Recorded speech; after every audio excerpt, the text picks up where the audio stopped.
We live in a world that's a lot more dangerous now. Maybe we're more aware of the danger now than we have ever been. We have wars popping up, people being displaced. We have governments that freeze bank accounts and do nasty things like that that make it very difficult for you to leave without keeping most of your wealth when you try to leave. And certainly it feels like freedom and liberty is heading in the wrong direction in certain parts of the planet. It's a long time ago been in the wrong direction in other parts of the planet. We won't mention those those countries, but what can you do about it? And one of the things you can do is a special, let's just say, program that a lot of people talk about. The wealthy definitely use always and probably only to protect their wealth. And we're going to be talking about what you can do to protect your wealth, protect your privacy, and keep the wolves at bay when they don't like some of the things that you're doing. And we're going to talk about that with a really good friend of mine right after this. Thinking about moving to Mexico? I'm Scott Paton, elder nomad, and this is Escape to Mexico Now, your go-to podcast for everything from residencies to healthy living, local culture, and the best places to call home south of the border and around the world. Grab a burrito and join us.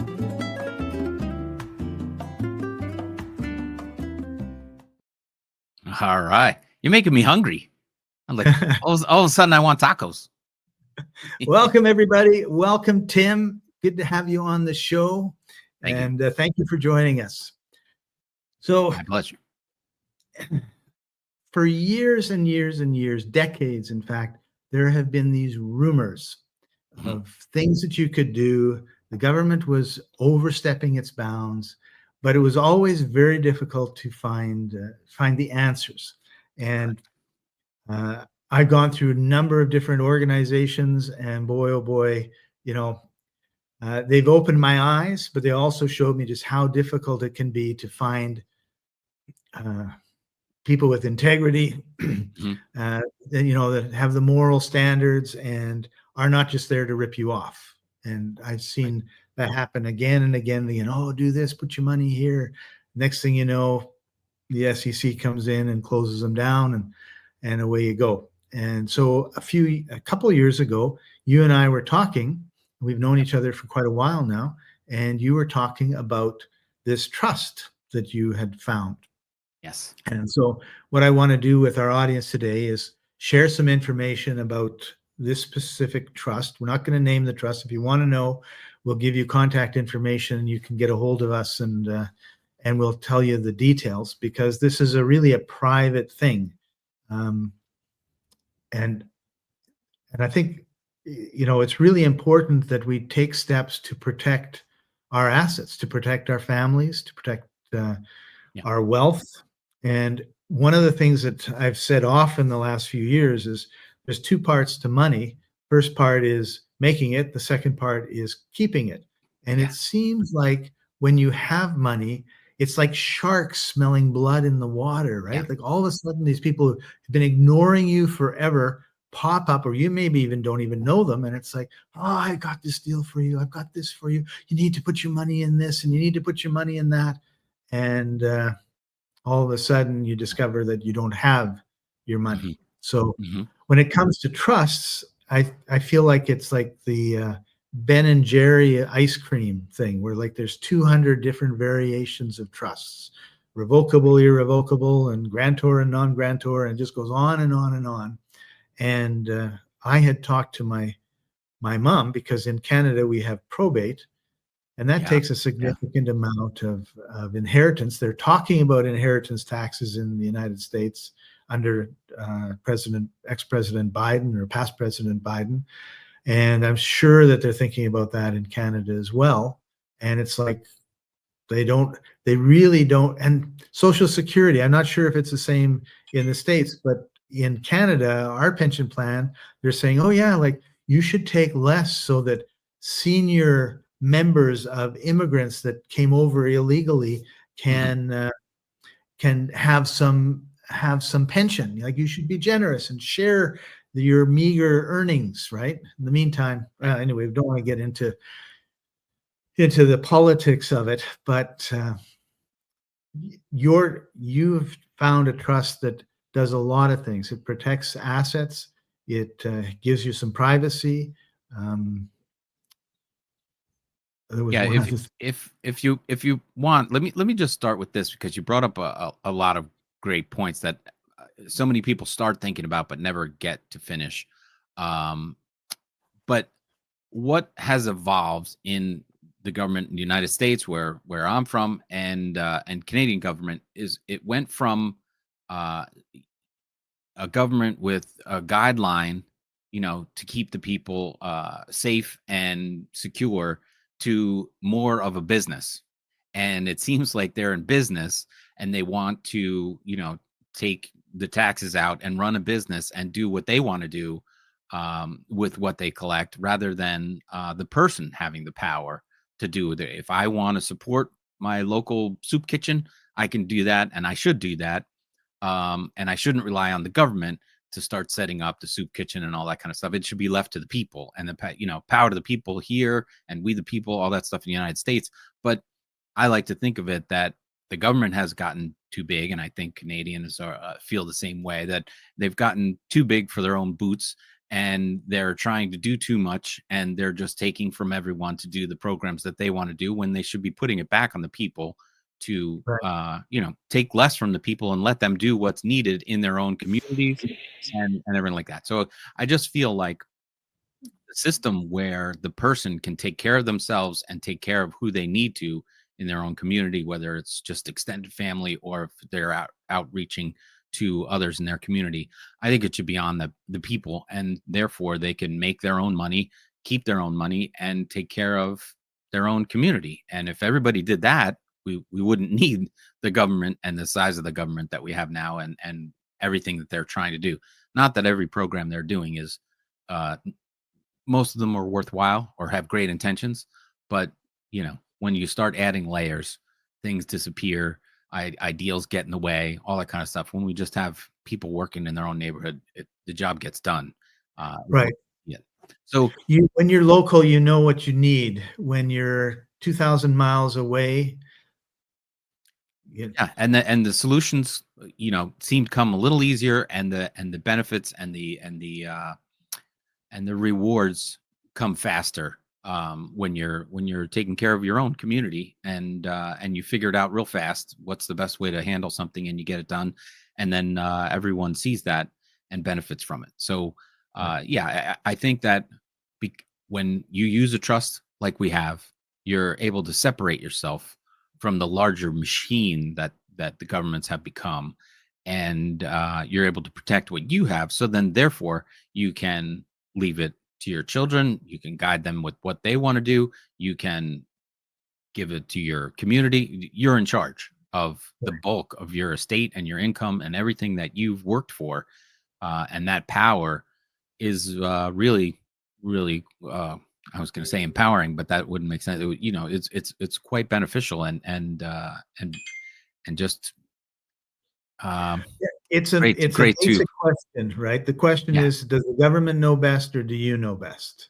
Right. And generally speaking, the government has not proven that it knows best. Well, that's mostly true. They have good intentions, but that's where it ends. Right. It just gets too big and too many layers, and that usually upsets it. So if you want the rewards, go out, make your own money, and then create your own rewards and benefits to your own community. But yeah, that's what this trust does. It allows you to keep control of it. It allows you to keep it out of the larger system, and not because you're mean and nasty and don't want to share, but because you know your community better, your family better, and you've worked for it, so you deserve to keep it. And this is why I got into it, and why I talk to anybody that wants to listen. My wife has still not been fully convinced, but she's happy that I'm doing it. She watches me be successful, but Right. there's only so much you can do So, but we're getting there, and as our friend likes to say, you wait until someone feels trustworthy, and then they'll open their eyes and want to take the next step forward. It's it's a And it's a this is a shocking great thing. It's a it's a great shocking point. thing. Yeah, it's a great point that you make, right? Is that we've been taught a certain way of things being. Hmm. And so now someone comes along and says, well, that's not the only way that it can be. Right. But you don't see all your friends doing it. You don't see the government telling people to do it. So can you really have a trust? Can you can you live your life through the trust? Can you protect your family through the trust? Right. And of course, one of the major aspects of trust is privacy. So Yep. you don't really have a lot of people saying, "Oh, I have a trust and I put my house in a trust and this guy sued me and he couldn't get the house because I have it in a trust." I mean, everybody, it's private. We keep our business private. We don't want Yeah. everybody to know, which of course is the other. You have the NSA that listens in on every email and every phone call and all that sort Yeah. of stuff. So you have this thing of people trying to find out everything about you, and then you have, how do I protect myself? And the trust is one of those ways. Well, a couple of facts that have come up over my education that I think it's 76% of people do not have a financial planner. They're in charge of their own finances. And so 3/4 of the people out there are doing it on their own, doing their own research, uh, guiding their own IRAs, all this kind of stuff. And it's a lot. It's a lot. And there's an entire business, of course, the banking and the financial planners and CPAs and all. I mean, it's a huge, huge business. And of course, all of those people in that business are there to make money. They collect fees, they do this, they do that, and they are not um, uh, extremely forthright and forthcoming about how to work in the private and how to manage this stuff on your own. And now, being that most people do their own research and do this on their own, it's important that we get out there and say, there are the best practices when you want to do this on your own that most people who are lawyers and CPAs and bankers are not going to encourage you to do it this way Right. because they are out of the loop and their fees are going to be down to minimal amounts, and there's nothing for them to sell you because you're in control and you're going to be able to do a good job at it. And if you want to work at it and be conservative and protect yourself, because you can do this the right way, you're going to be able to cut out their fees and their products, which is going to save you a lot of time and money in the long run. And that's really why this education is not very well known, because there's no business in it for most other Right. people that work in the bank, that work as a CPA or whatever it is. So Yeah. yeah, it's a funny way to have to do that education and research. But if you're listening to this and you want more information, obviously this is what we do. We help people set this up, and you're on your way. So Yeah. So, like a lawyer, for example, will set up a trust, but he's not going to set up um, the type of trust that we're talking about. Mhm. He's going to set up a trust. He's going to charge you $100,000, and it's not going to protect your assets. It's not going to, give you the legacy. The nice thing about it, the trust that we're talking about, is if you pass away, there's no probate because the trust doesn't die. Trust Right. continues on, right? Right. And so if you have your assets in the trust, you pass away, the trust appoints you've probably appointed a co-trustee or a successor trustee Yes. and trained them, and then they take over. So this is why, like, you think about it, um, this is why the wealthy stay wealthy and the poor stay poor, because Yeah. when you die, all the money goes, not all the money, but a Big significant chunk. portion, Right. big chunk goes to the government. They didn't Right. work for it. They didn't, do anything for it, but they get it. And so all of a sudden that wealth drops down, and then you've got to build it back up. You die, it drops down, you build it back up. Whereas the people who are wealthy have their money in trusts and foundations, and then when they die, doesn't matter. The trust keeps going up and up and up. It does for generation and generation. And the Kennedys are a great example of that. He started, I don't know, 10 or 12 trusts in the 1910s, right? And then he died, and the money stayed in the trust. And then his kid died, and the money stayed in the trust. And here we are 4 generations later, and one of the Kennedys worth $100 million. Yep. Because she was born a Kennedy, right? And nobody can touch it. Edward Kennedy, the senator, he had an accident. Someone died, and they sued him in a civil court. And I'm a pauper. I have no money. Well, you're living in a mansion, like it's huge. Oh, I don't own it. So, it's one of those own nothing, control everything. As the trustee, you would control the assets in the trust, and you can do can't do illegal things, but you can do with it pretty much what you want within certain parameters. And that's a pretty nice way to do it. And it's a way to create, keep. And I know that lawyers can make trusts, and I know that they charge a fortune, because I told my mom, you're 93 years old, you've got a significant nest egg, right? You should put it into a trust, so when you die, we don't have to pay probate. And of course, I wasn't there, and they went to see a lawyer, and the lawyer said, "Oh, worth it. The amount I would charge you to make it, and the costs and the fees and everything else." Of course, that's not the trust that we're talking about. Our trust is significantly less than what the lawyer, very significantly less than what the lawyers would charge. But again, it wouldn't necessarily, you can have a trust, and if it's set up wrong, when you die, everything's considered yours, and the government comes and takes its probate amounts or its inheritance tax. And so you have to make sure it's all set up properly. Yes. That's an example I lived through when my mom passed. She left a house and a sizable amount of cash, which, the cash was cut way down because she said everything just gets split up between my children, and that's what I want. It was very simple. Her lawyer friend of my parents made that up, and said, "Simple, I'll make up a simple will for you, no problem." And then they ended up in probate, and they wanted to know, okay, well, where's the cut for the government?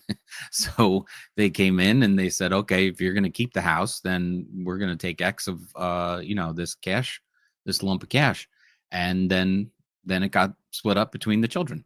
So unfortunately, this was about 5 years before I got into this road, and I would have pressed hard for that to be different. Right. But so I hope that you get to convince your mom before it's unavailable to them. There's someone else in the group that their mom developed dementia, and then you can't put them into they can't sign off. You'd have to get power of attorney and do all this kind of and all that stuff. You really need to set this stuff up early and and get it out of the way, so that and really, when you put it in a trust, you can remain in control. It's not like your mom is giving up all control. She can remain in control until she's out of control, and it comes to you. But there's no reason that you can't control your own future, and should set it up this way so that when she does want to pass it all on, it does so without question, and you become successor, and that's it. There's no forms to fill out. There's nothing. It's just, that's the way it is. And that's the beautiful part about this. Right. So my aunt passed away. She left all of her money to her nieces and nephews, of which I was one. And it took 18 months for the whole probate process. Right. And then they distributed, I think, 70% of the estate. Yeah. And they kept the 30% because they weren't sure about what the last tax return would be. So then they did the last tax return, and then they sent us a little bit more money after that. So the whole thing was a 2 or 3 year ordeal, because it's like, first of all, we're grieving, and then it's, well, she would have wanted us to have this money, and you got to wait 3 years for the money. So whereas if she had the money in a trust, then it would have been, okay, when she dies, Tim, you're the successor trustee. Right. And these are our instructions to you, which is, divide it 6 ways. You would have become the trustee. You would have written 3 checks, and we would have been done. Yeah. Like that fast. Like there's no, like it's, the trustee is no longer Auntie. The trustee is Tim. Yeah. And then Tim, you've been instructed to do this, that, and the other thing, and you're an honorable person. So that's what happens. Yeah. And just to further that story just a little bit, because we came closer to it in the next round, right? When all the children came together and said, oh, we want to keep this house. It was pretty much a vacation house, not the, anyway, we wanted to keep it. And so all of us joined an LLC, and the LLC has a parameter. So if one passes away, it goes to their children. If they have no children, then it just goes into the pot, and the other people in the LLC will get it. And so then now that's more automatic, like our trust is set up. So this LLC we're a little bit closer to all the right protections. And so I'm happy about that. And nobody wants to, upset the apple cart and change that, which is fine, because, I have 5 kids that will, get those shares of the LLC when I move on, and it's all set up and automatic. So my estate will never know about this LLC. It'll Right. just pass on.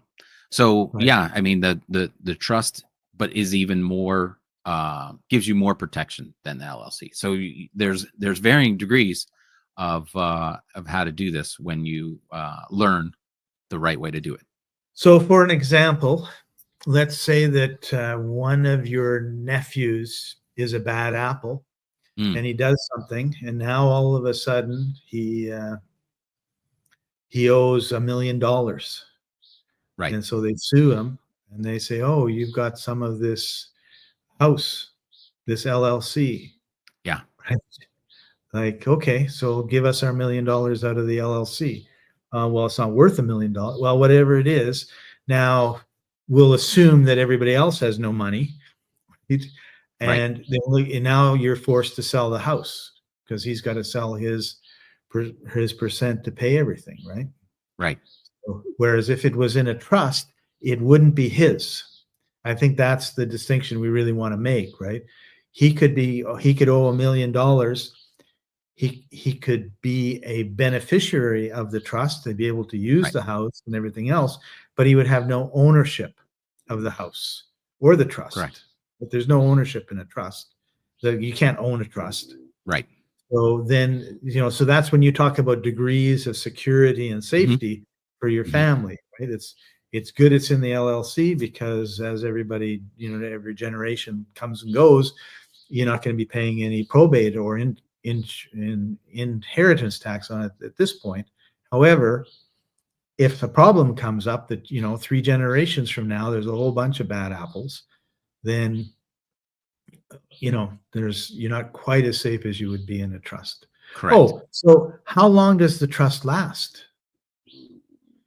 The trust, I think there is a time where you have to renew it. I think it might be 25 years. 21 25 years. 21 years. Yeah. So quarter of a century.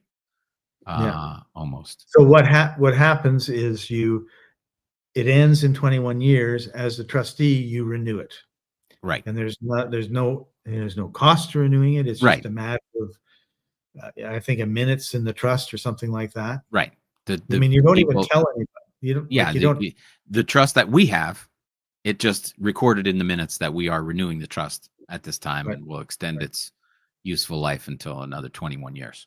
So you don't have to tell the state secretary of defense or the federal government or anybody else that this is what's happening. It just happens automatically, and you don't get registered in. There's no licensing. You don't get registered, so you're in some ways you're almost invisible to the government. You're free and separate from all of their. Yeah, you do get an EIN number. It's not like you're hiding from the government. It's like the system is set up in a way that kind of makes you transparent right? You Yes. get an EIN number, you use that to open your bank account. Whatever the number is that you get in Canada, it's called something else, I'm sure. And you open it up. They all know the trust that you have. Do you? I don't want to go there. What about privacy? Yeah, well, this is set up as a private entity, a private trust. So when you get your EIN, it is completely private and separate from any government organization or control or reach. So And it also couldn't separate be from more. your own social insurance number, social Yes, security number. it's a completely separate entity. It's just like a corporation or LLC or whatever. This is a trust which will live on its own and exist in its own space and can't be I want to say attacked or whatever, but I mean it is its own entity and separate from everything else. Whereas if you're a sole proprietor using your social security number or whatever you're using, the government has ways to, reach in and govern or tax or get their piece of the pie because of that type of entity. This type of trust leaves you outside of their purview. So they know it exists. They help you set it up by giving its own EIN number, and then it stands there on its own merits. So it's set up. When we say privacy, your interest in that, or you're the trustee in that trust, but it's set up on your own. You're not hiring CPAs. You're not hiring. This is a legal document that is all set up for you and recognized by the government, by lawyers and bankers. And you can go into a bank, and the banks will send it to their legal team, and they'll go, okay, this is a trust you're using. Okay, we'll set up the bank account for you, and you're on your way. I have 2 different banks that I bank with. So it's been looked at by plenty of lawyers and plenty of bankers to authenticate its value and worth. So I have no worries about how it works inside the government or banking system. And Right. and that's it from there. They have no way in or out of that trust unless it goes through the trustees, and they have the final say. Right. So if I'm a beneficiary of the trust and you're the trustee, and I do something bad, and someone sues me, wins, and I owe them $100,000. I say I have no money. I have $10 in my bank account because everything is in the trust, and Tim is the trustee. And they go to Tim and they say, "Okay, well, Scott owes us $100,000. Tim, there's money in the trust. Can you please give it to us?" What's your answer? No. That it is the beneficiary. I wouldn't. You can make people the beneficiary, but you can just have the trust exist on its own merits, and you just have the trustees. Whether you have, if we could start a trust, and you and I could be co-trustees, and so then we'd have to agree and sign off. Both sign off on anything that comes in or out. So if there's 1 trustee or 2 trustees or 11 trustees, you can vote on what goes in or out. But if someone comes knocking on the door, there's no reason for a trustee to answer the door. You say, the trust Or, does not. or you can just say no. It's kind of Yeah, like if you the owned a trust house. doesn't recognize your question and or request. So that's it. So it's similar to if you owned, because it's a really important concept, right? The idea of you being separate, because everything we do, it's, oh, you've got to get a hot car, you've got to live in a big house, it's got to be yours, right? Which is all ego. Right. It's like we don't really own anything. When we die, we take nothing with us. So, it's a fable, if I can put it that way, that you own anything. Don't pay your taxes for your property taxes for a few years. See if you really own your house. So if you owned a house and I lived in the house, you said, "Scott, I got an empty house. I know you need a place to stay. you know, you can stay as long as you want. And then I do something and I owe $100,000 to some guy, and the guy knocks on the door. He says, I need my money. I say, I got no money. And then he says, well, okay, I'm going to take your house. And I go, you can't. It's not my house. There's nothing he can do to take that house away from me, even though I'm living in it. So I may control it, right? I'm living in it. I decide what's in the fridge, you know, I decide the couch, all that sort of stuff, but I don't own any of it. Right. Then I just control what's in it. Then they can't take anything from you. You can't take what you don't own, right? So I think putting places, you know, property in the trust is really important for protecting yourself from, you know, because you could even be doing nothing wrong, and all of a sudden, no, it's got, like, they're talking about figuring out how many rooms you have in your house. Yeah. Okay. I got 5 bedrooms. Okay, great. I got me, my wife, and a kid. Oh, you have 2 spare bedrooms. We have immigrants or refugees, and they're going to live in those rooms. Yeah. What? Yeah. Well, it's not my house, so you can't do that. I think, well, I was speaking with a guy once who told me the story that he put his house in a trust. He's the trustee, and he was looking after a family member's dog. So it's a little bit off, but it could be your dog. And the dog went off and chased down a person. Didn't really bite them, but they fell and they got, you know, cut and bruised and whatever. And they wanted to start with him about, you know, him and, you know, having a dog on the property and in this neighborhood and all this kind of stuff. And they started coming after him because his dog chased this person down and they got injured falling down, running from the dog. And he said, well, it's not my dog. He goes, well, you live in this house. And he goes, it's not my house. You know, he goes, I live here, and the dog's not mine. The house is not mine. And you have to control the dog. I was like, he goes, I'll do my best to do that. But you know, you can't come after me for, you know, what the dog has done. And you can't come after the house because of, you know, whatever. I'm sorry this happened, but that was the, you know, scenario. And that's the kind of protection you have when you know, put your property, anything valuable, where they're going to come after you for something that happened, whether it's your fault or someone else's fault or the dog's fault. They can't come after your property because it's in a trust, and you go, it's not mine. It's in the trust, and you know, I have nothing to do with it. I can't help. You are totally separate from your trust. And it's not your trust. You're totally separate from the trust. Right. You may be a trustee of it, which means you look after it. You are a steward. And I think that's what we really are in this world. We're stewards. We're here to look after whatever is around, right? Like I'm house sitting. I'm in South Africa right now, just south of Cape Town. I'm looking after 3 dogs. This is a house that I'm staying in. It's not my house. I am a steward. I'm looking after the animals. I'm looking after the house, making sure everything is fine. And really, if this was all in a trust and I was the trustee, there would be no difference. And so we really need to think of ourselves as the stewards. We have these things for a finite period of time, and then we're here to look after those things. I'll just go a little bit beyond. You are the trustee of that house, and they trust you with that house, and they trust you with their dogs. It's just not legally binding that way. But it's still in common language. It's exactly the same. Right. You know, if they just wanted to make it legal, they could make it legal. But yeah, they said, here, you know, we're trusting. Here's the keys. There's the dog food. Right. So there's where you take them for a walk. And but I believe that's how this all started, was that guys would, you know, back in the day, right, hundreds of years ago, guys would go off to war on missions or whatever, and they said thousands of years old. Right. And you're right. They said, people, I trust you will give me this house back when I return from war.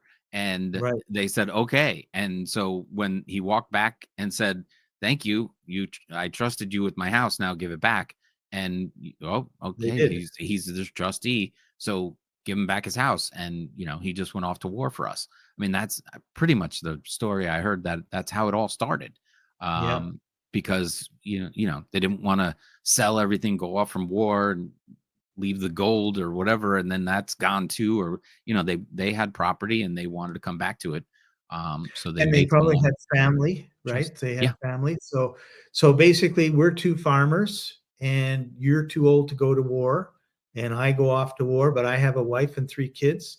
And I Mhm. say, can you have to look after them and you have to look after the farm and you have to look after the people here. So Yeah. you would farm and then you would, if you had to hire people to do that, great. It would come out of the harvest. And then you would make Yeah. sure that there was a couple of chickens and turkeys for the people to eat, and then eventually you come back. I mean, it was a totally different way of thinking, right? I mean, Yeah. you had these plots of land that everybody worked, and then Right. all of a sudden the man's not there to work it. What happens? Well, whoever is left, the kids or whatever, would work that land, and somebody's got to be the trustee, right? Right. It's going to look after it. And that Uh, it's a big point, like the trusts have been around for thousands of years, Yeah. back to Roman times. And it's not something new. It's not something that's untested. It's not something that's out there.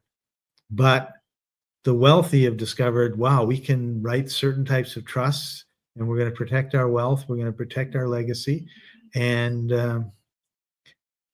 the government wants to tax everybody. So I Yeah. think the agreement was we won't tell everybody what we're doing, and but we're going to do it, and then you can tax all the ignorant people. So we're here to educate people.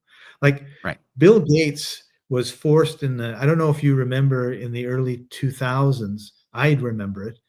Microsoft had so much cash, and the government was pressuring them to do a dividend for a Right. number of reasons. One is you got to get the cash out of the bank.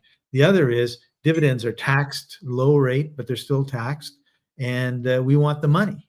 So Yeah. eventually they wrote a check to Bill Gates. They wrote a check. It was Bill Gates' part of the dividend for $3 billion. Yeah.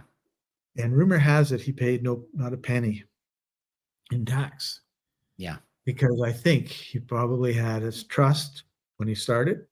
His dad Right. was smart and wealthy and just said, son, you're starting this business. We know computers are going to go crazy.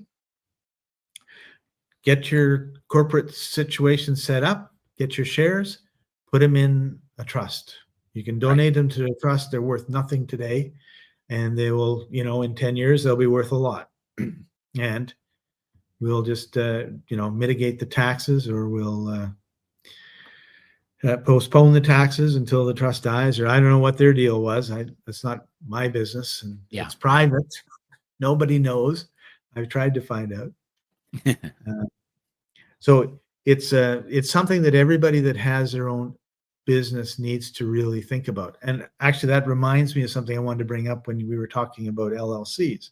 Suppose you're a sole entrepreneur. You're working on your own, and you're not thinking of anything, but you listen to Tim and I, and you put your house and your car in a trust. And as a solo entrepreneur, you have your business. Let's say it's snow shoveling in the wintertime, clearing off the snow. And you Mhm. do a bad job because, you're not feeling good. You got a cold and it was a big storm and your back is sore. Didn't clear off the walk as well as you should. And the lady walks down and slips, falls, and sues you for $1 million. Yep. All right. Well, here's 4 shovels. That's all I have in my business. And everything else is in my trust, which Right. of course is in a trust. It's not my trust. I happen to be the trustee of the trust. So Mhm. see, it's really, we've been trained to, it's ours, right? And I keep falling into it. Like it's not my trust. It's a trust. I happen to be Right. the trustee of the trust. But if it was mine, that means ownership, which is where a lot of people Right. get screwed up, right? Like, no, Mhm. I own this trust. Well, if you own it, then I need my $1,000 or $100,000 or $1 million that you owe me, Right. right? So there's a trust. There's a trustee. The trustee says sorry, and because they'll say, well, you live in that nice house. Yes, I Right. live in it, but I don't own it. Like you said, we just go through that whole rigmarole again, right? So I think it's a really, really important thing to look at. Any last, we're coming to the end of our time. It's been 40 minutes. You've been more than generous with your time, Tim. I appreciate that, and I appreciate you. Any last comments that you want to make about trusts and Well, I mean, we're open to have conversations with anybody who's interested in learning more. That's the exciting part. I have been using a trust myself for it's coming close to 4 years now. It's been very successful and uneventful. It's worked out just fine. I'm very excited with the progress that I've made. Creating my trust and setting it up on its own to live on its own and be there for the rest of my family when that time comes. So it's a very powerful vehicle and very freeing and liberating.